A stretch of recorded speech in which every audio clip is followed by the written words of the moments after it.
Before we begin today's episode, I need you to hear this. Public school educators are being held to a standard that no other institution in America is asked to meet. Not parents, not politicians, not the systems that create the barriers we're forced to overcome. Teachers are evaluated. That's fair, We have to see how they and us administrators are going to be measured. But the unfair part as well is schools are labeled. Districts are punished. And for what? They're unfair and negatively labeled as being ineffective. Sometimes they're given letter grades as an F. That is absolutely ridiculous. And meanwhile, private corporations, curriculum vendors, testing companies, charter schools, different charter networks profit off the very communities that societies underfunds. Here's looking at you, Ohio, who underfund public education. You know what? This isn't accountability. This is exploitation. And today on the Truth Meter, we're going to break this all the way down. Let's roll the intro.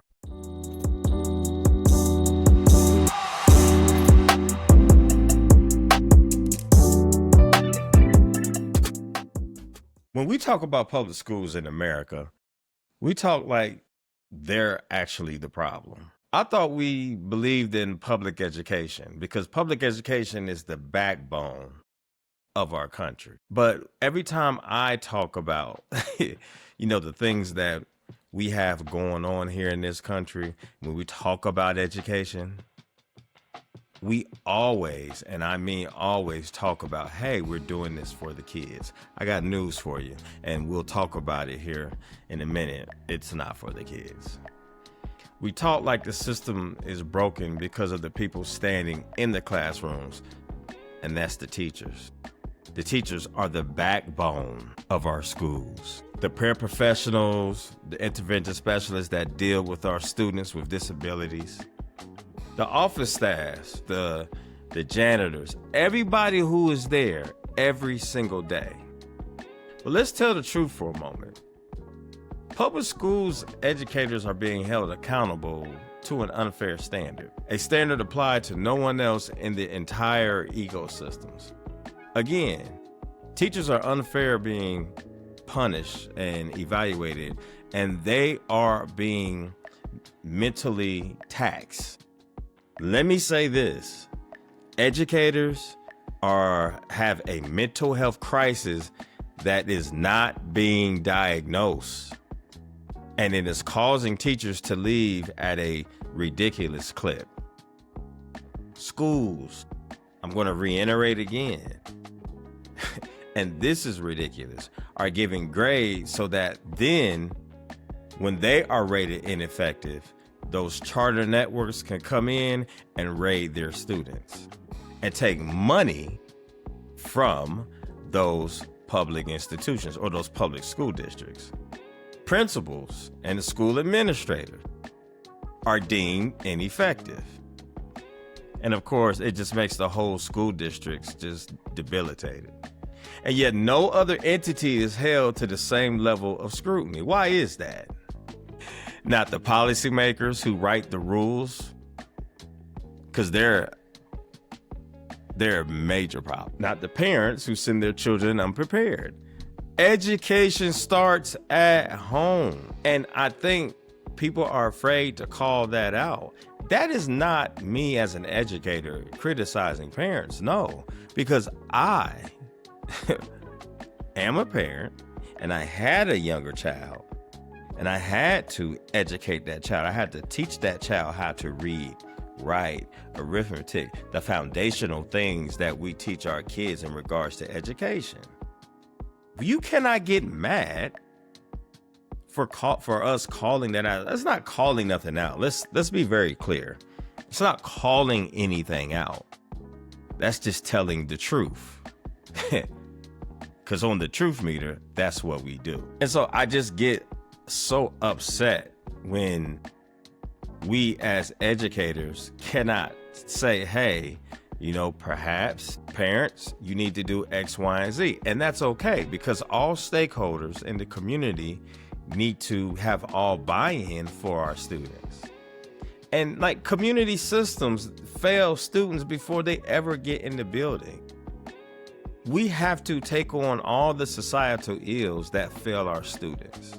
We have to become the pastors, the counselors, the therapists. And that is not what educators were meant to be. And that is what people don't understand.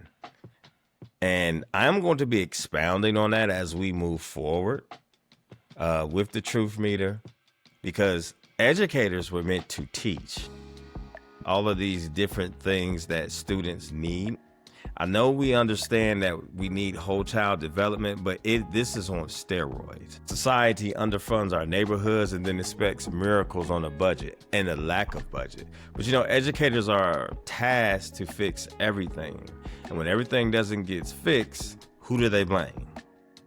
They blame the educators, they blame the administrators, they blame the school districts. But here's the bigger, deeper truth. There is an entire industry, yes, an entire industry built on the struggles of poor, urban, and rural and economically disadvantaged school districts, but mostly urban, I might say. Private corporations, testing companies, curriculum vendors, consultants, charter schools, charter networks, tutoring companies, you name it, all lining up at the door with solutions that they're ready to sell, but only to the schools they know are struggling the most. This is what we like to call, in certain demographics, a hustle. And every year, billions of dollars, billions with a B, move away from public schools, away from classrooms, away from kids, from students that need these services, and into the pockets of companies that profit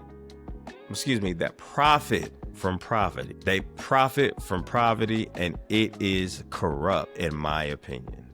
Meanwhile, the teachers in those same communities who are working their tail off with lack of funding, with lack of tools in the toolbox to deal with some students who have major issues, they're still expected to perform miracles. And they do a heck of a job. That is our educators are unsung heroes, because they deal with our students, some of them who are not prepared to learn, and socially are not prepared, and behaviorally are not prepared to learn, and are not adapt to being in a classroom and behaving, and or able to manage their own behavior. We have to close the gaps that we educators didn't create. We have to heal trauma that we did not cause. Let me say this again. We have to heal trauma that we did not cause. We have to solve societal problems with resources that wouldn't fund a corporate lunch meeting. This is wild. Public schools are the only institution asked to carry the entire weight of inequality, and then judge when the weight is too heavy to lift alone. Why is that? We have to ask that question. No other sector is asked to do so much with so little. No other workforce is expected to be the savior, counselor, social worker, guardian, entertainer, scholar, superhero all at once. No other workforce is blamed as harshly when the world outside school walls crashes into the classroom. The politicians especially will scapegoat the educators and create laws to disenfranchise the educators, but to make money for their lobbyists and their corporate donors and all of these industry, school lobbyists, and the people who profit from property. If we're going to hold educators accountable, then we need to hold everyone accountable. The communities, the systems, funding structures, societal priorities, and corporate interests, all of it. Because until we are willing are willing to confront the truth, the whole truth, we will continue to place the heaviest accountability on the people with the least power to change the conditions they're trying to work in. And that right there is an unfair standard. Unfair standard. And today we're calling it all out. The hidden industries behind school failures, the real burden on educators, and reclaiming that narrative. Let's talk about it. America loves to talk about accountability in public education, but almost never in the right direction. The entire weight of accountability is placed on one group, and that is not fair. And one group only, public school educators. It should be placed on all stakeholders, the whole village. And I talk about the village in my writings and when I talk to my thought partners, and I will have a podcast on the village. Because if the village is broken, then what is coming from the village? Think about that. If the village is broken, then the pieces that are coming from the village are broken as well. And then you're asking us educators to fix what is broken. Come on. It's the entire weight of accountability cannot be placed on one group. All of this happens inside a system that refuses to hold anyone else to the same standard, which is absolutely ridiculous. And I want to ask this question. Where is the accountability? Where is the accountability for the policymakers, the politicians, who pass legislation without ever stepping inside of a classroom?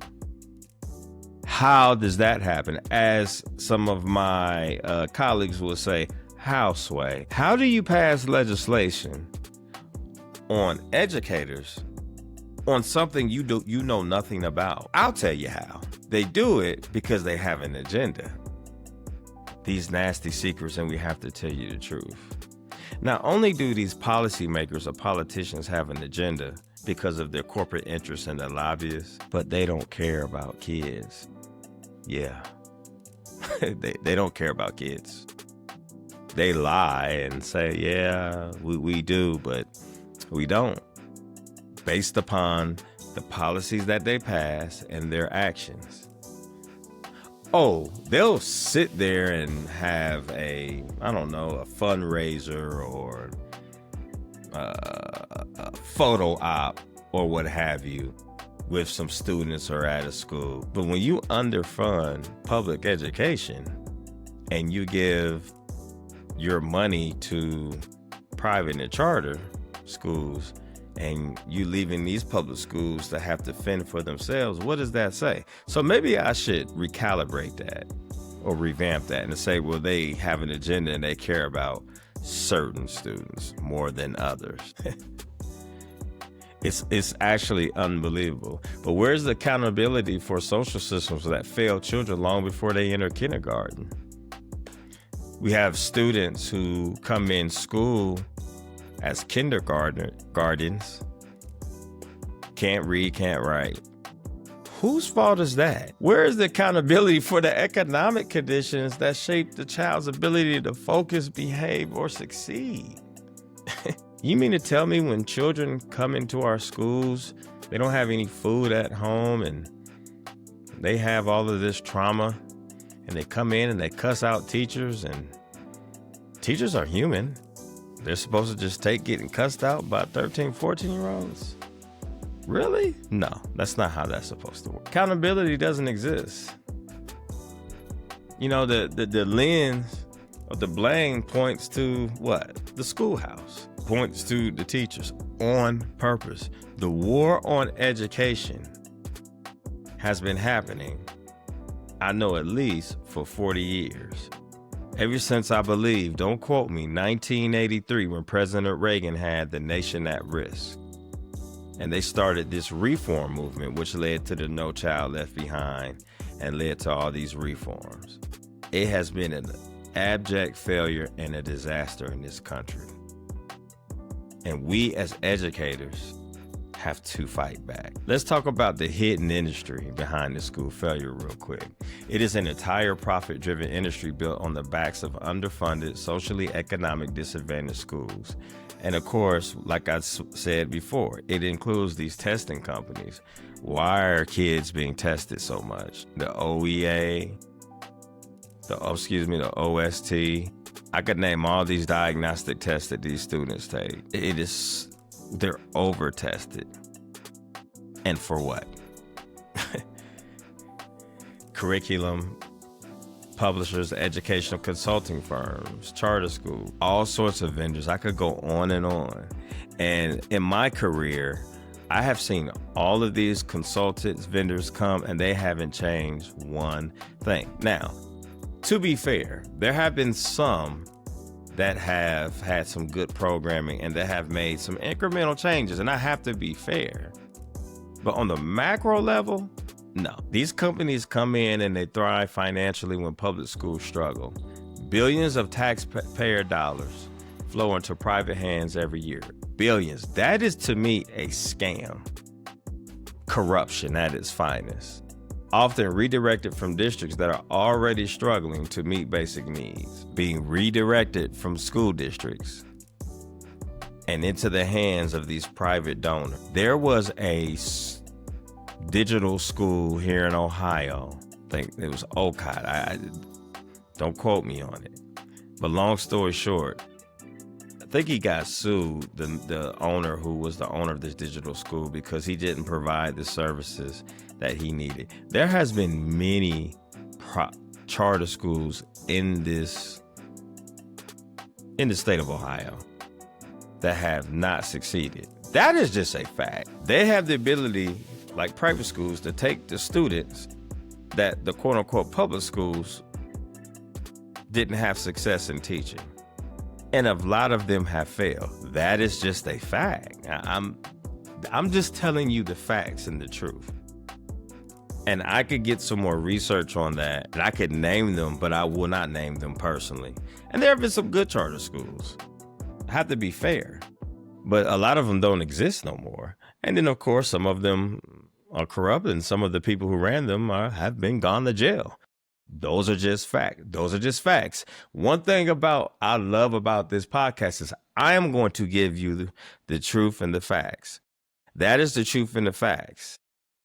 There have been charter schools that have not succeeded, and there have people who have been involved in charter schools that have been involved in corruption that have been to jail. With that information, do as you wish. So the burden on educators is, they expect us educators to, close the academic gaps, which is our responsibility. But give us the tools to do it. They want us to address trauma that we don't have the tools to address these trauma that these students come in are building with. Again, we are tasked to teach, manage behaviors, provide counseling, lead interventions, teach diverse learners, improve test scores, attend meetings, handle crises, and the beat goes on. Meanwhile, the conditions outside of the school walls are horrific. And we can't help that, but society thinks that we are supposed to be the end-all be-all. As the old saying goes, that dog won't hunt. Poverty, instability, external violence, underfunding, you name it. In other words, all of the societal ills, they come into our school building and we have to deal with it. I'm going to say this. There is a mental health crisis amongst educators that need to be addressed. And if that is not addressed, we will continue to see teachers who will leave the profession. So we have to reclaim this narrative. The Truth Media Group, we exist for moments like this. To challenge the narrative, to speak the truth loudly, to empower educators and communities who rarely see themselves centered in mainstream media and don't have the ability to have a media group to share these stories. Public schools, they aren't failing, they're being set up. If accountability is real, it must be shared by systems, shared by policymakers, shared by corporations, shared by communities. Educators, we deserve fairness. So, we deserve investment, funding. We deserve truth. And, we're here to deliver it. So here's why I'm asking you and telling you today. If you believe educators believe in fair standards, if you believe students believe that students need better systems, if you believe accountability should be shared amongst everyone and not weaponized, share this message, share this podcast, tag it to an educator. Let's start this conversation, okay? This is how we fight back. We have to get activated in 2026. We can't change what we refuse to confront, folks. We have to confront this problem. And we have to confront this problem by disseminating information, getting informed, getting activated, and being activists. The Truth Meter is here to confront it with every single episode. That's what we're here to do. Disseminate information, executing, getting activated, bringing about solutions. Educators, please engage in this discussion, okay? Comment, like, subscribe to this channel. Wherever you get your truth, okay? Wherever it be YouTube, Apple, Podcasts, Spotify, wherever. Please engage in this discussion. Send this to other educators and be blessed. Get in the fight. Let's get activated. Everyone be blessed. Take care.